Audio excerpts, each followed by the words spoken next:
Hello, everybody, and welcome back to 50 by 50. Whatever happened to the Harvard class of 1976, the bicentennial class?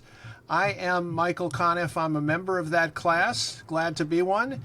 And I'm particularly glad to be reunited. I was going to say to welcome, but it's more like we're being reunited with my old friend Kurt Chilcott. Welcome, Kurt. Great to have you.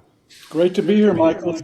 And so good to see you after 50 years, as we say. And I do like that you're rocking the hat. You're out in Utah, as I understand it, right? So I'm actually in San Diego. Oh, you are? Okay. Which is where I've lived for 37 years. But we have a place also in Zion, in southern Utah. Yeah, so yeah. That's my refuge place. I bet. Have you been to the Shakespeare Festival out there in southern Utah? Yep, in Cedar City. Yes, it's an amazing event. And I see over your shoulder there, you've got at least 10 other hats, maybe more. So I'm thinking you're a hat person. COVID made me a hat person. Oh, interesting. Well, if you wore a hat, it didn't keep you from getting COVID. I don't know if you got the memo, but hopefully you didn't get it, so it worked. But listen, this is so interesting, Kurt. You were always on my list of people I was going to contact because I think you've had kind of an interesting counter story to a lot of the Harvard stories. And we're definitely going to get into that. But what in reading through some of the old red books, I came across a quote from you that said, "I never fit in at Harvard, and I think you said something to the effect that you really didn't want to." And so I'm curious why you felt that way and why that maybe didn't bother you more, wasn't a source of unhappiness necessarily. Well, that's a big question, Michael. It's been 50 years, Kurt. Come on. Yeah, I know. So here's the story, right? This is the story I like to tell. Is I went to public high school in Tucson, Arizona. Born and raised in the West, mostly in Tucson. And you can imagine, I've got some props. Oh, excellent. So I show up in Harvard Yard wearing these Apache boots. Right? I remember those. Yeah. I remember those, yep. So and also, you got to imagine very long brown hair, right? Absolutely. And thick. Big hair, Yep. Big, long, parted down the middle. I'd like to say red, but it probably was more brown. But, yeah. No, absolutely. That's how I showed up. And I didn't know anyone, so who were the people that I was going to connect with? And for me, I'll be honest, it felt like I was going back in terms of my social development. So I had a lot of women friends. I'd done a lot of things in high school and being in sort of the yard and listening to Hallworthy shots and things like that. Were you in Hallworthy? Yeah. So okay. And thank goodness. I have sorry to interrupt, but I have bad news for you. Hallworthy did suck. Yeah. Well, that's why I hung out with everyone from Stoughton or wherever it was. Right? Yeah, that's where I was. So Giles and John and Jeff and you and it's like. By the way, I think you saved me from dropping out. Oh, you're kidding! Wow. Because that's pretty heavy, Kurt. I don't know if I could carry that weight. Well, because you introduced me to Mahavishnu Orchestra. Oh. So another prop. The greatest album of all time. Intermounting Flame. And you would. Literally, you would go to like the 7 o'clock show and the 10 o'clock show. Yeah, I'd go to right? every show available. I think I never really added it up, but I went to at least 30 shows in probably a 3 to 3. They were only together for about 3 years. Yep. But when you say the Mahav, when you make that statement, are you being facetious, or how did salvation occur? I guess. So salvation occurred. I would say two things, right? Music, which is one of your themes, Paul's Mall Jazz Workshop. I mean, the music hall, all of the amazing music and concerts that I went to, and then I spent 2 years at WHRP. 2 years where? I'm sorry, I couldn't hear that. 2 years where? WHRP. Oh yeah, at the radio station. Yeah, Yeah. sure. And also was kind of the roadie manager for the band that Robbie and Jeff and Ray Batson and my girlfriend Maria Cora were all called Sahara.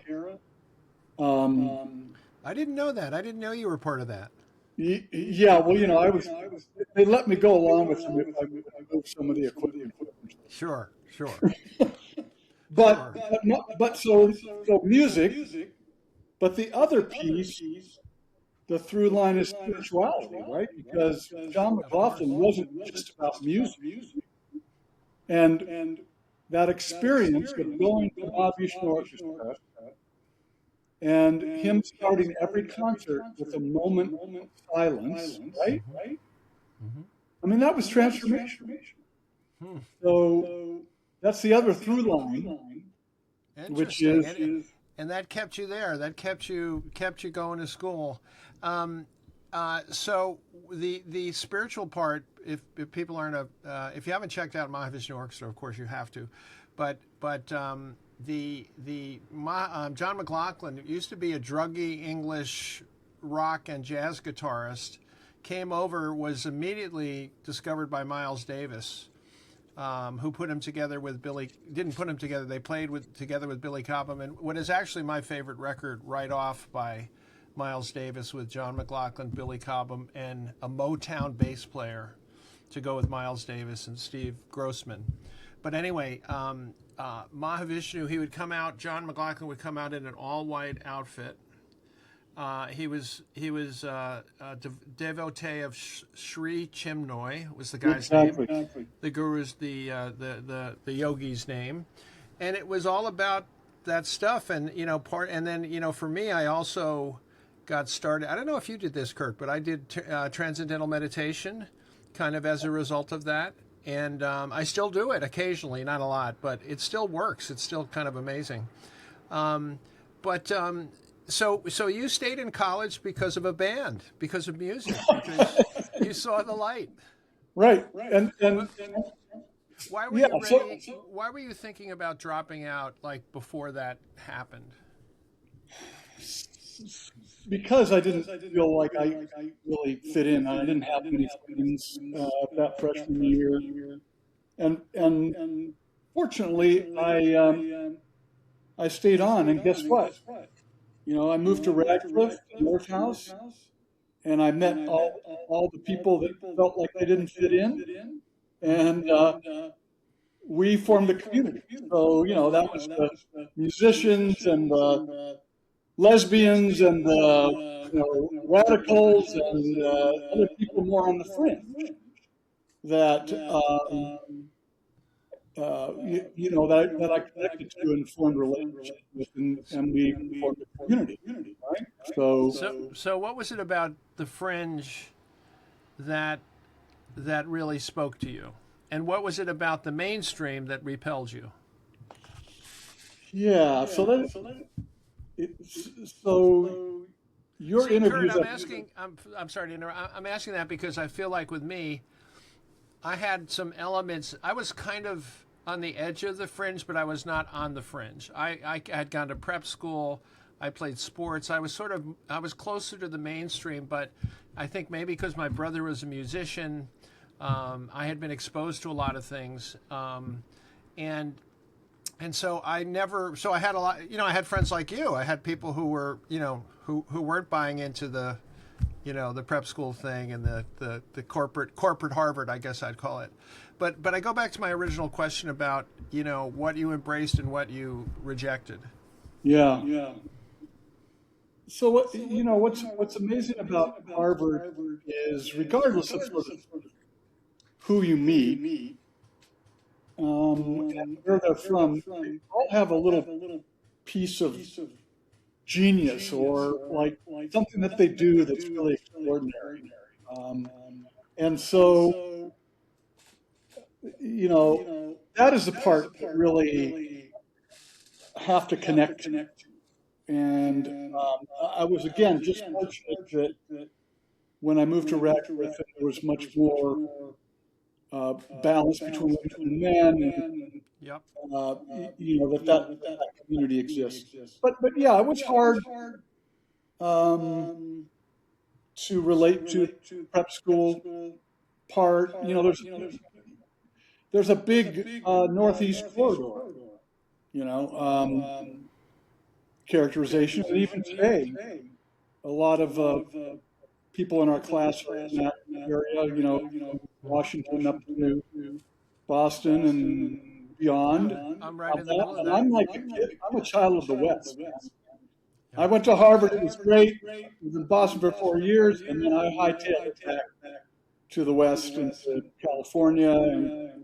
And for me, I've lived in what I call the frontera, which is the borderland, right? Yeah. So, within an hour of Mexico, and Yeah. there's a culture and a community and people that I very much resonated with.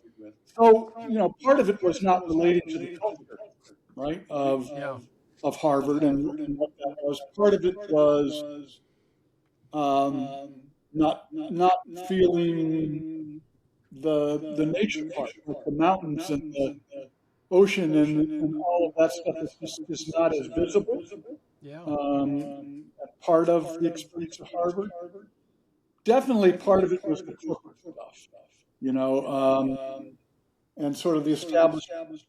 And I think one of the things you've written about, and one of the things that I think Robbie Kraft talked about a little bit, was we were sort of that cusp where a lot of our fellow classmates started to go to Wall Street.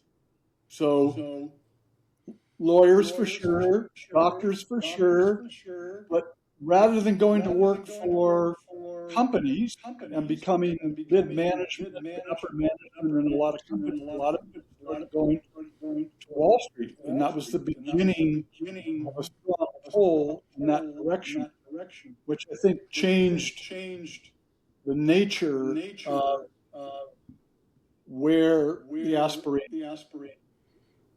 Yeah. Does that make sense to you? It does. It makes complete sense.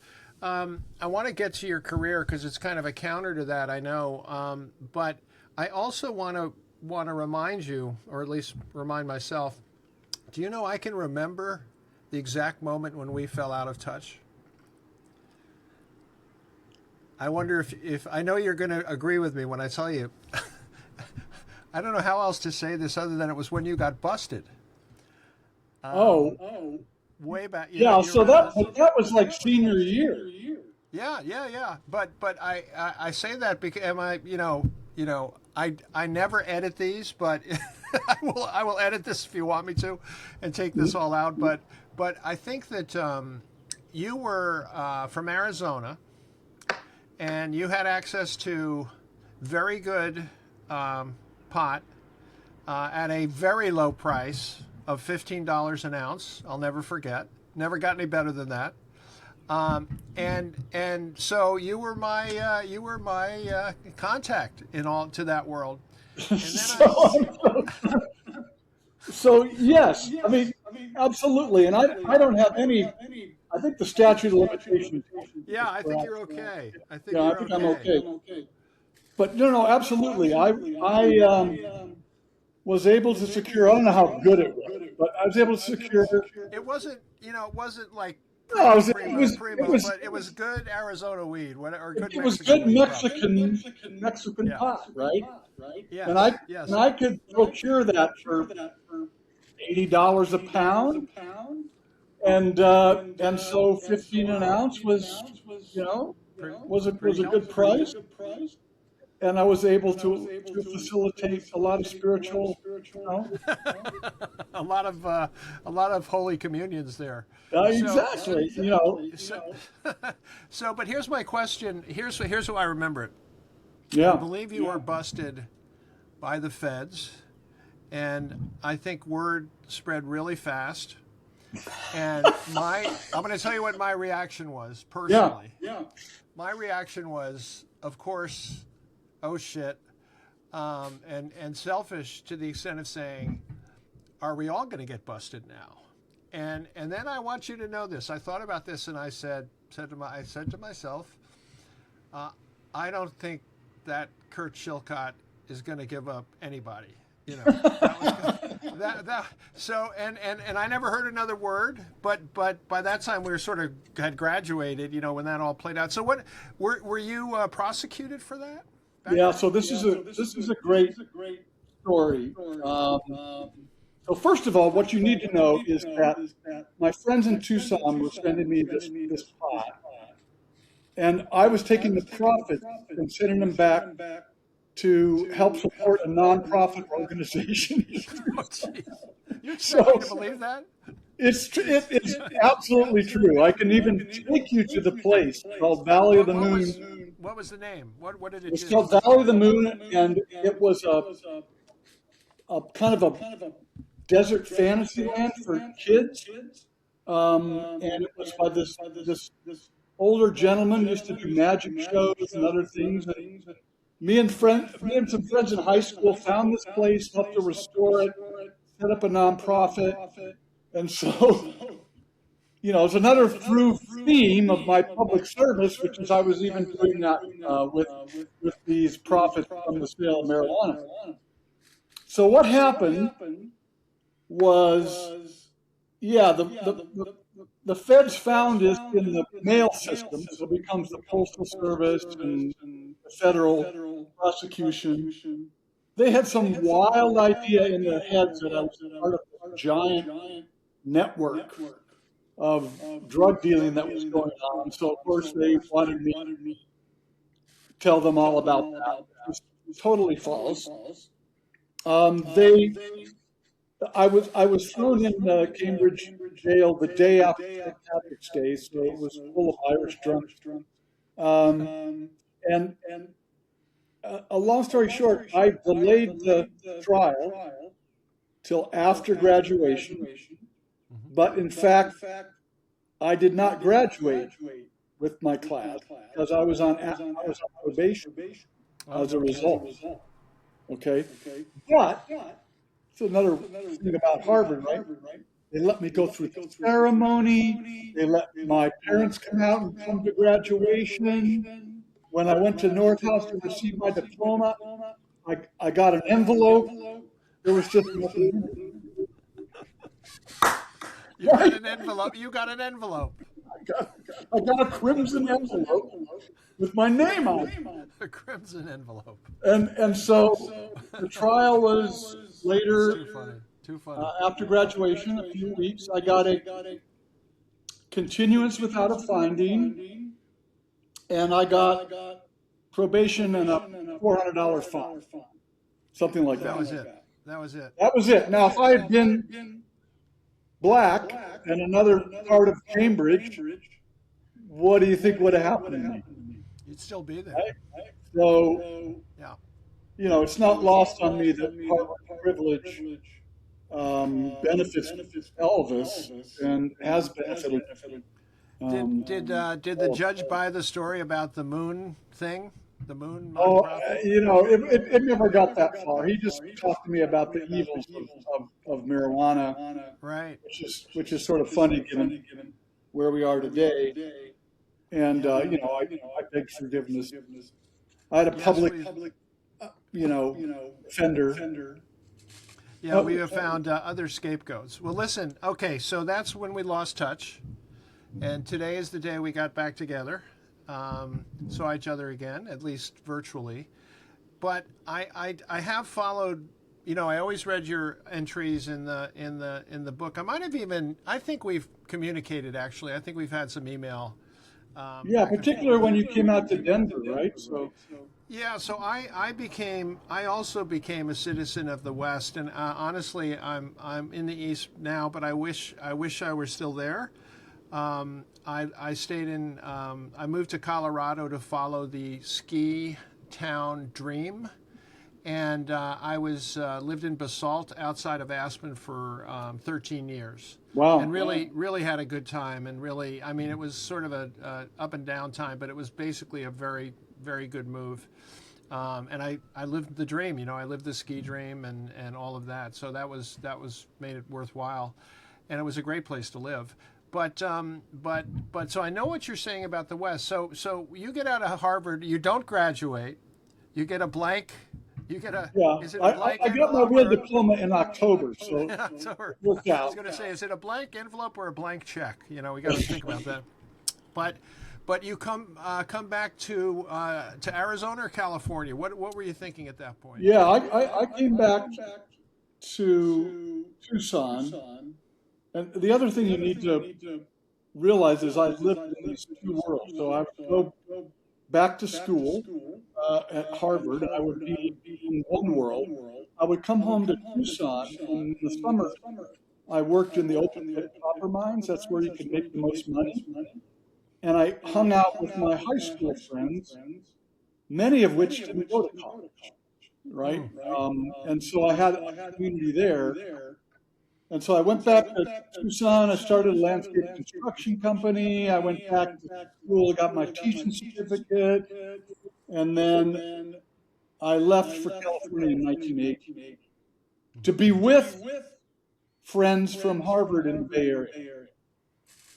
Okay, so which friends? So my friend Ellen Green, my friend Richard Gonzalez, who you might want to interview. He was at NPR for many years. Oh, hmm. And a story where he grew up in Richmond and came to Harvard, um, and has an interesting story. And then like other folks that were associated with those people, and a friend named Jeff Judd, who will be at the reunion, who was also a Westerner and in our class, a few others. And what was the plan? Good question. Uh, there was no plan. Plan was, and I taught school, hung out, the Bay Area, lots of good music. A lot of my friends were musicians, so the through line was there. Several of them played in the band for the San Francisco Mime Troupe, if you're familiar with Mime Troupe, and their sort of guerrilla theater. And after a couple of years, I went back to school in public policy at Cal. And only place I applied, I had a student whose father was a professor there, so I thought, well, that sounds interesting. And What was the school, Kurt? I'm sorry, I didn't catch that. Graduate School of Public Policy at Berkeley. At Berkeley, okay. So you went back to Which school. is like now the top public policy school in the country. Wow. And I started to work on, you'll appreciate this again, in the early 80s, you might remember all the plants were closing down. All the steel plants, the canning plants, the timber mills, the auto plants in California all closed down. So lots of labor, lots of unionized labor was displaced. And so the state was going, what the hell do we do with these communities and all these workers that are being laid off? So I started to work on what do we do about plant closures.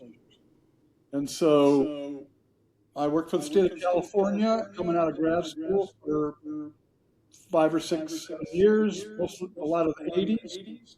I worked all over, from the most remote county, Modoc County, up in the northeast corner, to Watts and South Central, and Oakland, to try to see what we could do in those communities to revitalize, provide jobs, get companies to move in, hire, and that was kind of my initial career move into economic development. And how did you convince them, or what did you say? What was the argument to convince them to take care of these people? Because you're talking about this very vast movement of jobs moving offshore, of corporations changing how they did business, of a middle class kind of going away. So you go into that situation. What's the conversation you're having with the corporate interests in that? As an employee of the state of California. Yeah. Bennett Harrison called it the deindustrialization of America, right? And wrote, I think he was at MIT, and he wrote about that. So the first thing you want to do is take care of the workforce.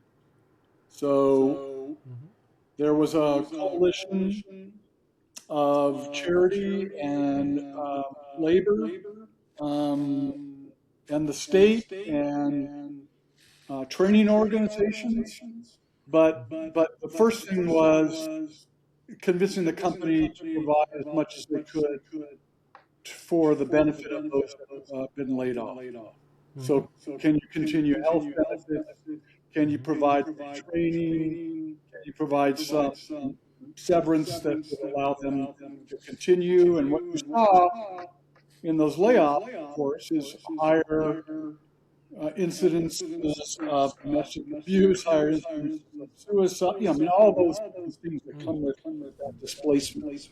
And then, Michael, what you want to look at is what the heck are they going to do with the facility? So, actually, these industrial facilities aren't being used. What the heck do we do with it? How do we redeploy them for the benefit potentially of the workers, but also of the community? What can we do in those cases?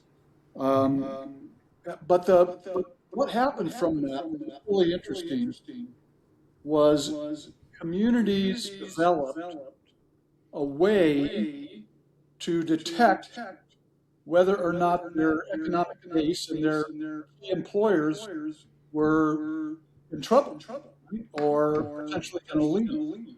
So that led to a much higher awareness on the part of local communities and of the state about, hey, what's going on with our economy? What are the trends? What do we need to be paying attention to? How do we work with our businesses much more proactively to address their concerns so that we maintain that employment and those companies? And at the same time, how do we accelerate the growth of new industries, right? And I moved to San Diego in 1989 to be the economic development director. So right around that time, the city of San Diego. The city of San Diego. Now you've moved from the state to the city. Exactly. And what happened in '89, early '90s, was all the big defense companies started outside in California. So same sort of phenomenon. You lost General Dynamics, Lockheed Martin, a lot of those big defense employers, because that was the economy of San Diego, and a lot of the economy of California was in these big military companies, missile systems, making rockets, building aircraft, and doing that. But at the same time, there were these emerging technologies coming up from the University of California, San Diego. The entire biotech industry was emerging in the Bay Area and in San Diego. The telecommunications industry. Qualcomm was a company in San Diego that was making satellite tracking devices for trucks. And they're the company that developed and pioneered the CDMA technology. So how do we make the shift from the old defense dependent, the old industrial base, to the new base of emerging technology that were coming up?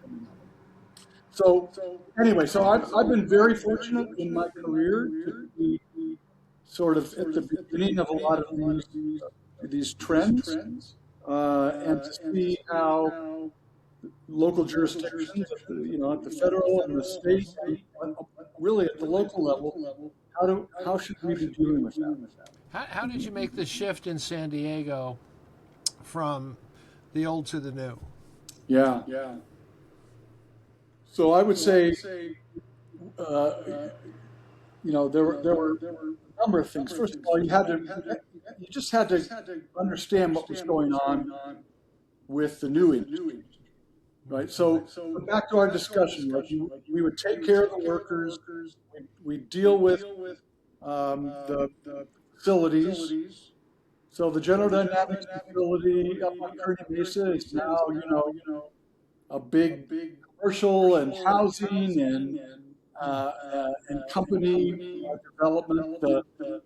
Where we're building the MD-11 fuselage, which is close to the airport, there's now the rental car facility for the airport. So this stuff does evolve. You adjust. And then you really look at how do we facilitate the growth of these technologies and these industries that are coming out of your research universities, and do that. So and then the other part of my career, Michael, is just working with law enforcement. So at the same time that I was working on the defense downsizing and the emerging technologies, we are also developing plans and figuring out how do we help all the lower income communities in San Diego, San Isidro, Barrio Logan, City Heights, North Park, Southeast San Diego, et cetera, to try to ensure that those communities with the least amount of resources had access to more opportunity. So you went from a good, sounds like 10 years plus in the state and also the city government to helping companies get loans. It sounds like business loans primarily in what would have been considered not the greatest neighborhoods, probably, right? Yes. So yeah, that's the next to last step in the journey is taking over a nonprofit that had started as part of the Urban League in San Diego in 1978. 20 years later, I came in as the second CEO. Spent 20 years there, growing it into one of the largest nonprofit SBA lenders in the country, around California, the West, but also some national products. And with a focus, as you say, on providing capital to small businesses, particularly women and minority small businesses. Now, I know that you could have shifted to the for-profit world and made a killing. In the sense of, I'm sure you were in demand. I'm sure you had offers or recruiters, headhunters calling you. But you didn't. Why didn't you do that? Because let me put it to you this way. I'll frame it like this: 10 years in government, another 10 years in the business, nonprofit business. You've kind of paid your dues. I mean, you don't have anything to prove. Nobody would have faulted you for that, but you didn't. And by the way, speaking of our classmates, which is what this is all about, a lot of our classmates would have made that call. A lot of our classmates, I mean, we're a pretty materialistic group of people, our classmates, I think, in general. Not totally, but that it's there. But you didn't do that. Why not? So I made a decision like early in my career, so back when I was in grad school,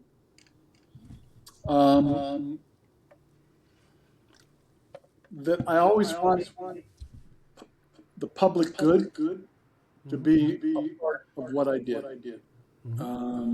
And I never wavered from that. Maybe part of that's my upbringing. My parents were classic armchair liberals, both teachers. My mom in junior high, cultural anthropology. So there was a theme there, and part of my experience in Harvard too, I think, was we really need to be using our privilege to help others, and I would say that exists in our class. Oh, for sure. I mean, I was taken with your interview of John. I mean, Yeah, John Kieran. did you listen to the number of volunteer things that John is doing? I mean, it was like, oh my God. 20, But you know what? 20 I always knew that about John. And you knew that about John. Yeah. There was a piece of John that was like just always about how do I help other people? Yes. And he is an amazingly good-hearted person, right? We were co-conspirators in high school and everything. And, our combination of, I was kind of the idea guy, but he got everything done. I would say, hey, you know what, we should, and then boom, it's done.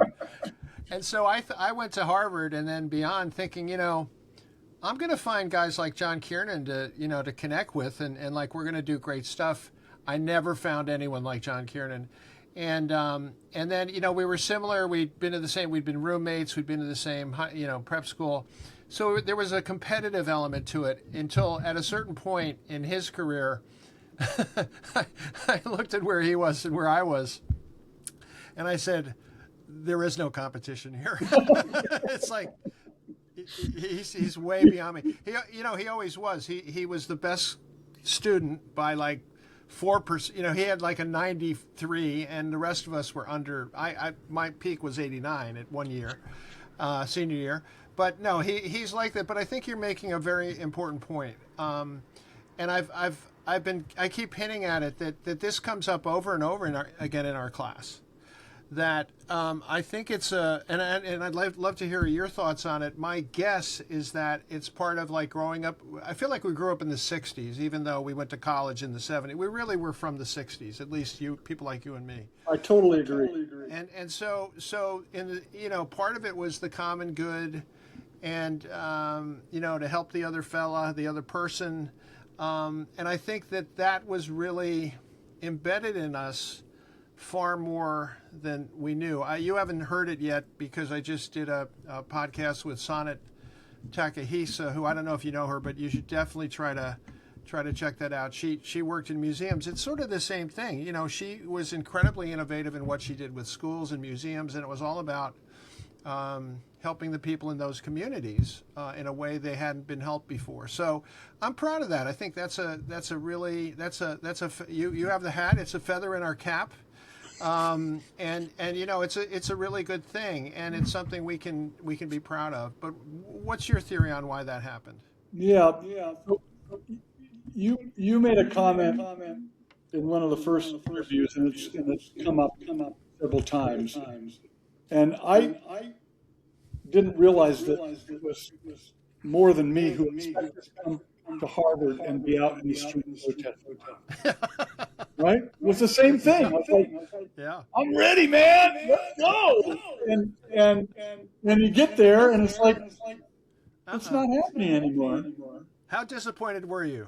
Well, I was pretty disappointed because I really, in my head, my expectations was I was going to be like a radical in the streets, and so I think we had to find other avenues for that. What's funny, just to put a dot on this or a period on this, when I was a reporter at the Boston Herald, so a couple years later, right? It's actually only 2 years later. I'm at the Herald, and I did a magazine piece called "Where Are the Radicals?" Kind of the equivalent of what happened to the class of 1970s. So where are the radicals? And the conclusion of my story was they're still there. Like they're doing stuff in the community, they're doing nonprofits. They were still there. They had actually not disappeared. It's just that they were no longer in the spotlight. It was no longer central in the conversation. But they were there, and they were doing good stuff in most cases. So yeah, it's just a little quirk of timing for us that was our moment. So here's the other take that I would share with you. as we, as a class, and as a generation into what I call not retirement, I call it elderhood, right? Elderhood. Yeah. So you're in the hood now, Kurt. You're in I'm the hood. I'm trying to become an elder in all of its meaning, which is partly moving from doing to being, right? But it's also the opportunity for all of us in our class to focus on that giving back, right? So, Sure. if hopefully if we're creating more space and more time, we're not just playing golf and you know doing traveling and doing that, but we're actually volunteering and we're serving on nonprofit board, and we're looking for opportunities to do intergenerational work, Yeah. right? And share our wisdom with others, and while we still continue to learn. Yeah. So, No, that's that if we very well didn't have put. a theme coming out of our 50th reunion, I hope that's part of it, which Yeah. is we stop talking about retirement as stopping doing things, and we simply say we're going to be doing other things, but part of what we're going to be doing is opening up space for us to give back. Great. That's a great thought. Well put. And I'm looking forward. When I retire in 15 years, that's what I'm going to do. Um, but I have another thought about this, which is our generation, and we're the baby boomers, right? So the baby boomer generation gets rightly blamed, I think, for a big portion of the mess that we're in. And I know you and I don't even have to talk about it. We know we're in a very dark time. That goes without saying.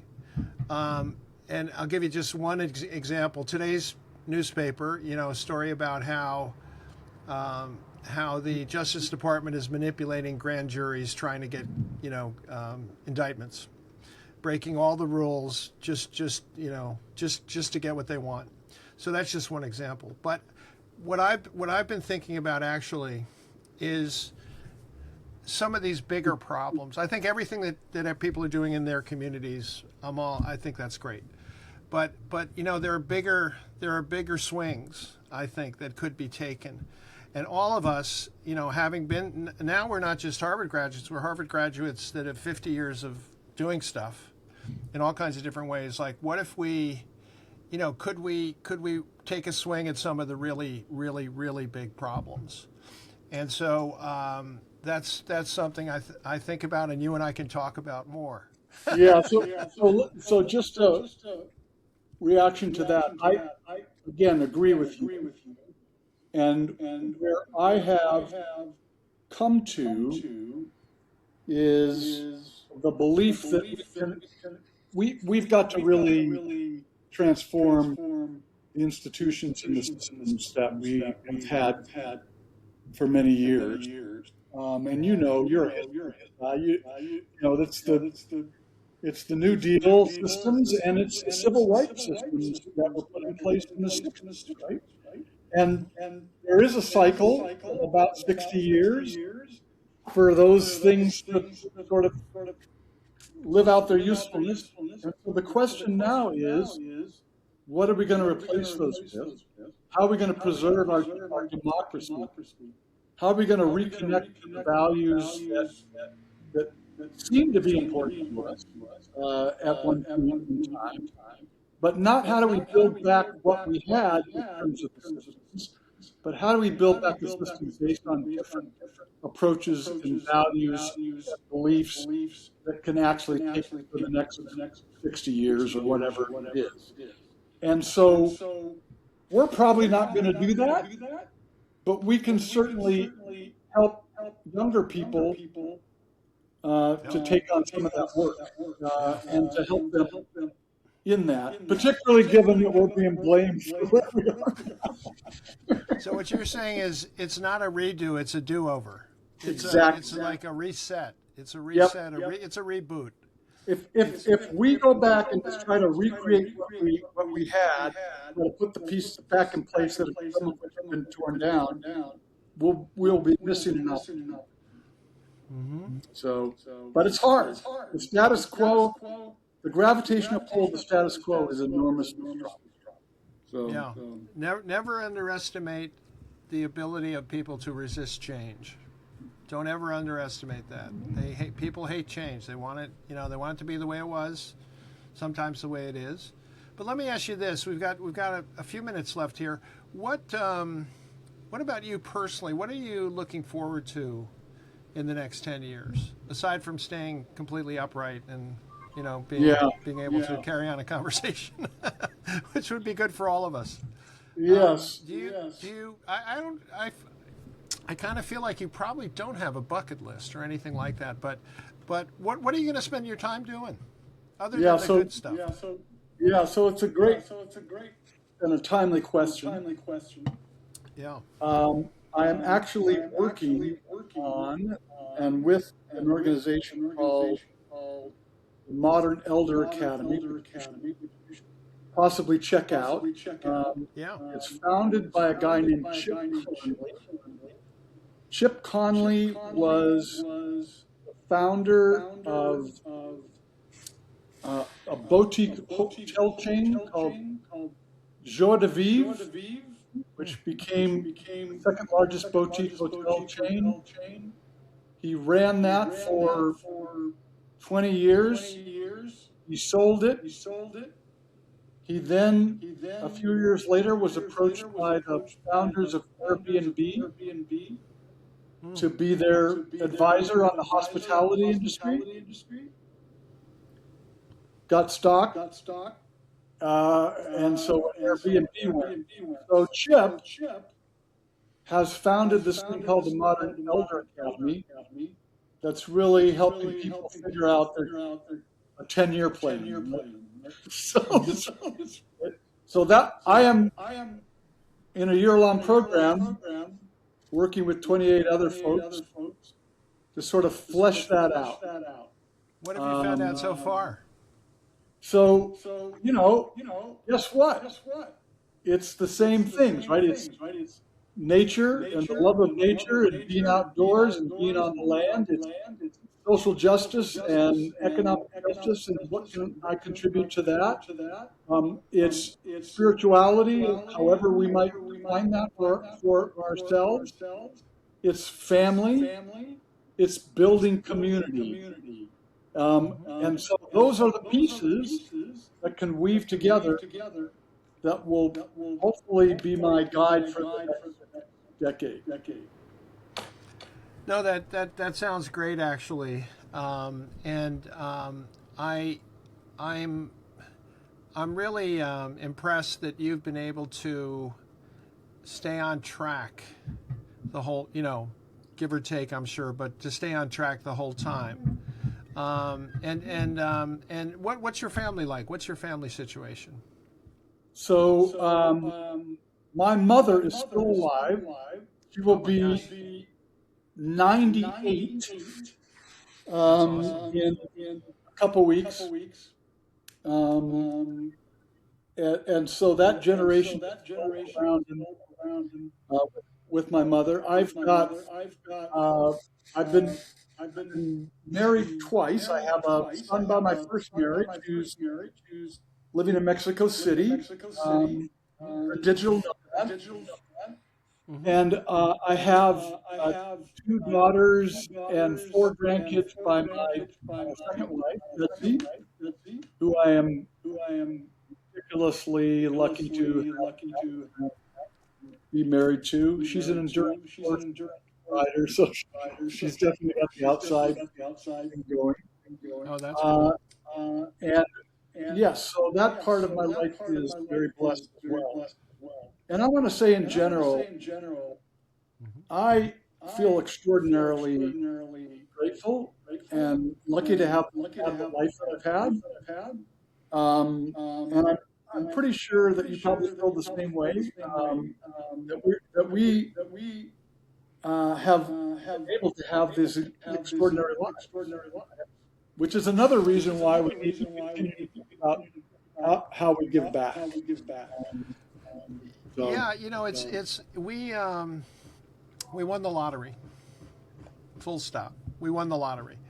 And we won the lottery because we, I believe, are the most prosperous, in general, not everybody, but the most prosperous cohort in human history. Right? There's been nothing like this ever. This kind of wealth and opportunity. Now, the real challenge is when you and I went to Harvard, I know that I believed that if I worked hard, I would do good. I would do fine, because I felt there was a level playing field. Now, with your work in economic justice, that is totally not true. Yeah. There is no level playing field. What happens, and this literally happened to me, Kurt, we tend to end up where we started, and I literally have ended up in East Hampton. I started in Southampton, so I've managed to move 20 miles, 12 miles, but people end up where they began. Like, that's the story of history right now. And also that plus the overwhelming concentration of wealth that just gets more and more onerous. And, not just the disappearance of the middle class, but just the disappearance of true opportunity, right? Real opportunity. Where if you work hard, you'll do well. And this is the Horatio Alger myth. This is the basis of, I think it's the basis actually of American capitalism, is that you'll get a fair shake. And we went to Harvard, we got way more than a fair shake. We got every advantage, right? And I don't think that, and so I'm with you on, we should try to do something with that. We shouldn't just sit on our butts and how much money do you really need? At this point, but I think that the people, I don't see any easy answers for that. But let me, to sort of maybe end on a positive note, there was a story about Al Gore in the front page of the New York Times today, on the front page. And he is now doing something which is really obvious. He's not trying to shame people into climate change. He's trying to convince them that it makes economic sense. And by the way, when I was in Aspen, there was a guy named Amory Lovins at the Colorado, what was it called? It was in Snowmass, I think, but it was a think tank. And he used to say this over and over and over again. It just makes sense. It just makes sense. So there's an opportunity. We have to get through the Trump years, because he's decided it's a hoax, but we will, and we're going to end up on the other side of this Strait of Hormuz problem, wanting to be less dependent on oil and gas and fossil fuels. So I think there are going to be cracks like that where things could really happen fairly quickly. But let's face it, it's a world that's a lot more complicated than it was 50 years ago, isn't it? And so problems are more intractable. So that's the challenge. So I would reflect a couple things from that. One is, the full circle aspect. I think it's yes, Eliot or something has that quote about I went off and journeyed and did all the stuff, and I came back to where I started, and I sort of sought with new eyes. Life is a circle, but we all kind of you come back, but everything's different. Exactly. Right? You start here, you come to the same place, but everything's different. That's kind of us. The other thing, and I agree, it's like the Horatio Alger story that has not and does not serve us well. And the rugged individualism does not serve us well. And that has been from the Marlboro Man, and on, that has been the sort of symbol of capitalism or our values and how we act. So back to our earlier conversation, what if we started to build values that were based on community, not on rugged individuals, right? And so this is the very ground level of how we start to rebuild systems and institutions. Is we start rebuilding community at the neighborhood level, right? We can't do it top down. You know, we've got to go back and say, how do we make connections with people?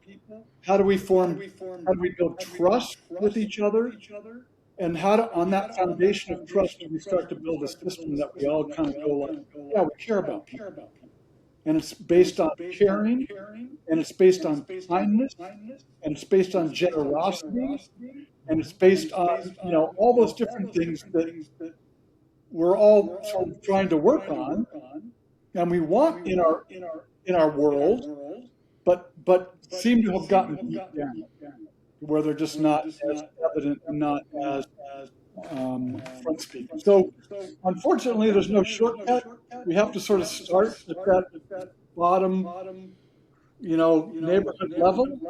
But if we just do it based on, I'm not going to act for myself, right? I'm going to act for a broader community. I'm going to think about how my actions and what I do and how that affects a broader community, however we all, you know. Well, Kurt, that's incredibly well said. You get the final word, as you well should. This is your podcast, and it's so fantastic to catch up.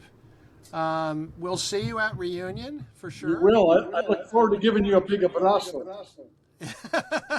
Hey, are you going to bring those candles with the pot in them? Those big candles, you know. No, but if you're like me, you know, yeah, I have a suitcase full of supplements that I carry around with me. Not me. One a day, baby. One a day. All right. Listen, great to see you. Wonderful to catch up, and we're going to keep catching up. So, yeah, thanks so much for this opportunity, Michael. Okay, my pleasure. See you at the reunion. Bye-bye. Bye-bye now.